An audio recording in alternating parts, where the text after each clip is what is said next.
Nalampag na sa pamahalaan ang mga kaanak ng mga OFW na naiipit sa bakbakan ng Israel at Hezbollah sa Lebanon. Mensahe nila, paspasan na ang paglilikas sa mga Pinoy doon. Nagbabalik si Camille Samonte. OFW sa Lebanon!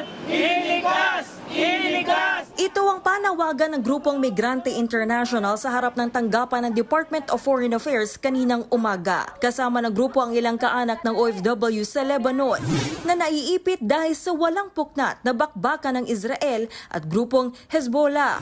Dismayado ang mga kaanak sa mabagal daw na pagpapauwi sa mga OFW.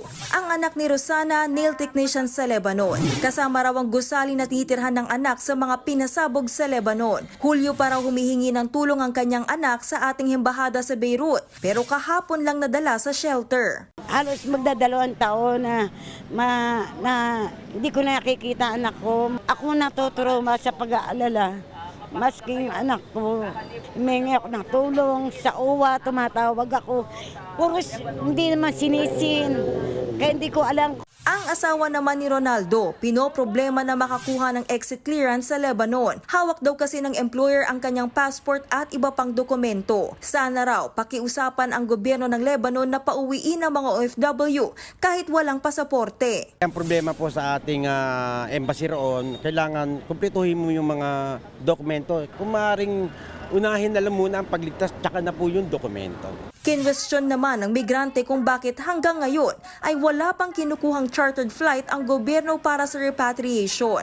Hindi rin daw tamang sabihin ng gobyerno na ang mga OFW doon ang ayaw umuwi ng Pilipinas dahil mas gustong magtrabaho. Nakakabahala na may victim blaming on the part ng ating government leaders. No? Hindi po dapat sinisisi at hinuhusgahan ang ating mga kababayan kung bakit nagdadalawang isip sila umuwi. Sa ngayon, Alert Level 3 ang Lebanon at voluntary pa rin ang repatriation. Pinag-aaralan ng gobyerno kung itataas sa Alert Level 4 kung saan sapilitan na ang pagpapauwi.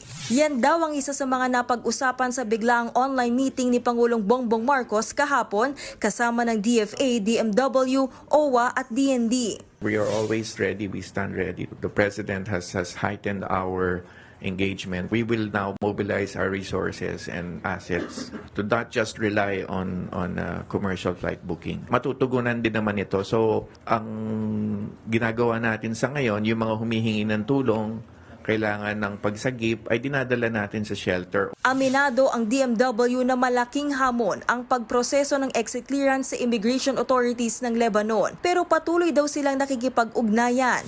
Mula sa 11,000 OFW sa Lebanon, 192 pa lang ang handa ng magbalik bansa. Nasa 114 naman ang pinoproseso pa ang mga dokumento.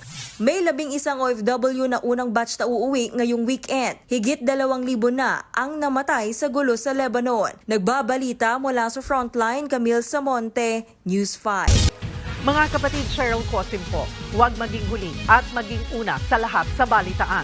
Para sa tuloy-tuloy na talakayang sa Frontline, mag-follow at mag-subscribe sa social media pages ng News 5.